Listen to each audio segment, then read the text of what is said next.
Welcome back into Talking Fitchburg. I have the pleasure of sitting down with Andrea Miller today from dietitian from Hy-Vee in our area here in Fitchburg. Andrea, how are you today? Great. How are you doing? I'm doing well. I don't think I've had to interview you before. I've always been, No. recording in the background that Mm-hmm. for me and you, but so it's nice to be on camera every once in a while with the guests. So Yes. we'll see how this goes today. But of course, we're here today, and it's June, so that only means one thing, that it's Dairy Month, Mm-hmm. and That's that's right. that's our big topic for today is Mm-hmm. Dairy Month and dairy Mm-hmm. foods and drinks all alike, and what you need out of them. Right. Yeah, so there's kind of some interesting kind of mixed messages about dairy in the media right now. So I think this is a good time, especially we're in the dairy state. This is the dairy month to kind of remind everybody and kind of talk about why we choose dairy and what the big importance is. So nutritionally, if we start there, we think of dairy a lot for calcium, which is an excellent source of calcium. And in fact, it's a very absorbable form of calcium. So that's a good thing to remember. In its natural state in dairy foods, it absorbs very well. So that's a good thing to point out. It's also a really nice, not just nice, but it's a really good amount of protein. So dairy foods give us a really good protein source. And so that's another thing to keep in mind. In fact, as far as balance, carbohydrates and proteins in dairy foods are naturally balanced. So those are kind of like the key nutrients that we think of and hear about. But we also don't want to forget potassium, phosphorus, magnesium. Dairy foods are also a good source of those nutrients that we don't always get abundantly in other food sources. Yeah, it's I wouldn't think always like a potassium. I Mm-hmm. just think of bananas. That's what I go to Right. for potassium. So that's good to hear that there's other things than just obviously the main ones that we think of when Mm-hmm. we think of dairy. Yeah. So what happens if say you need milk and you're not necessarily the biggest fan of milk? Sure, sure. Some people just don't like the taste of milk. A Mhm. lot of times as we get older as adults, we don't drink milk, like fluid milk, as we did when we were a kid, and that's completely normal. So the good thing to remember is yogurt and cheese are made from milk. So you get all the nutrition by eating those foods as well. So adults need about 2 to 3 servings, depending on the person's size and overall caloric needs, but we need about 2 to 3 servings. And what that is that's 1 cup milk equivalents. So if you're not drinking milk, then that would be a cup equivalent of ice cream, of yogurt. I got that down. I'm good.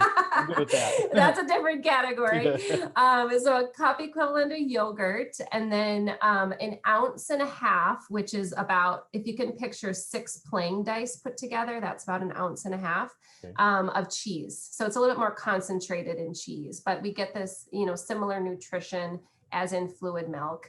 The other and only plant-based equivalent, if you don't like fluid milk, is Okay. soy milk. So soy milk is, of course, comes from plants, but nutritionally, it's the closest one that matches up to dairy. So if you prefer that to drink, and then perhaps you eat yogurt and cheese. Okay. Yeah. So the other kind of milks other than soy don't quite Mm-hmm. reach the same level as what milk would. Right. And that's the big difference in the labeling. So if you notice, you'll see almond milk beverage or cashew milk drink. It's kind of similar. If you remember the fruit juice labeling laws several years ago. Mhm. So for example, with fruit juice, if it's 100% fruit juice, it can say juice, like cranberry juice or orange juice. Mhm. If it's not 100% fruit juice, they have to add a different word to it: fruit juice beverage, fruit juice cocktail, drink, whatever. Mhm. That's a consumer protection labeling thing. And Okay. so, what that is meant to do is kind of alert the consumer that I'm not drinking milk or I'm not drinking juice, right? If it has a different word attached to it. So that's why you'll see that. And that's because nutritionally, plant-based milks are very variable in their nutrition and they don't match up completely to dairy milk. Okay. That's good to Mm-hmm. know. Good to hear of Mm-hmm. what you can replace with that's still just as close as milk, which is your soy. Mm-hmm. So that's Yep. good to hear. Yep. Mhm. What if you're lactose intolerant? What happens for those folks? Yeah, that's a great question because really a lot of times what happens is people feel or if they know that they're lactose intolerant, even if you've been tested or just have the symptoms, a lot of people will cut out dairy completely. And in most cases, that's not necessary. So that's a good thing to know. Mhm. For most people, if you can do dairy-free lactose, or excuse me, dairy lactose-free milk. So it would just be traditional dairy milk and it will just say lactose free underneath it. So it's all the good nutrition with dairy milk, but the lactase enzyme is in there to help you break down the lactose. Because it's only the sugar that's the issue in dairy milk. It's we can't break down the lactose in sugar or in the milk. And then for most people, cultured milk like kefir and yogurt, Mhm. most people with lactose intolerance actually tolerate cultured milk because again, that lactose is kind of broken down a little bit for us. Cheese, same thing. A lot of people with lactose intolerance can tolerate cheese because lactose, most of it is removed in the processing of cheese. So That's what I those was are gonna all good ask things there. to try. Yeah. Yeah, I was Yeah. gonna ask. So lactose is really towards the milk side of your Mm-hmm. dairy products, and like ice cream. I know some because that's obviously very Yep. heavily in ice cream. Is just a milk Mm-hmm. product. Yep. Um, Yep. and what is you talked about kefir there?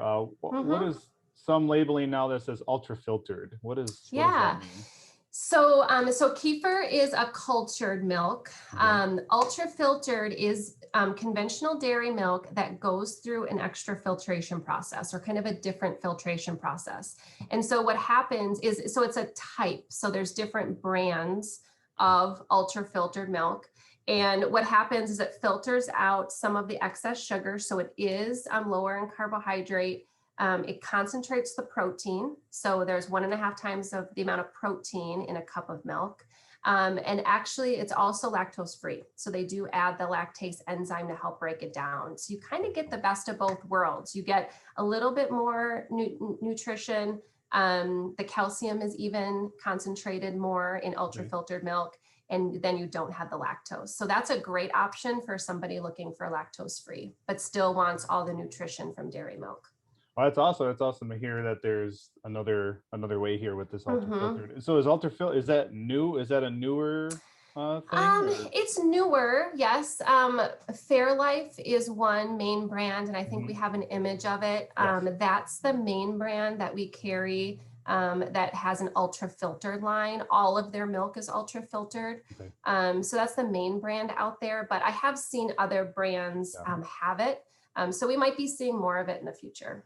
That's awesome. Well, always Mhm. having another option for especially people looking with that lactose option or the Yep. lactose free option. So that's awesome. Hmm. Yeah. Well, Andrea, thank you for all your time today and going over all these great tips for dairy and dairy month. And go out there and enjoy your cheese. I know I love my cheese here in our house. You know, Yep. that's probably the biggest staple is dairy in this house. So, Yep. well, thank you very much. And it was nice interviewing you today. And we'll talk to you next month. Okay. Thanks so much. All right. And we'll take a quick break. We'll be right back. You're watching Talking Pittsburgh.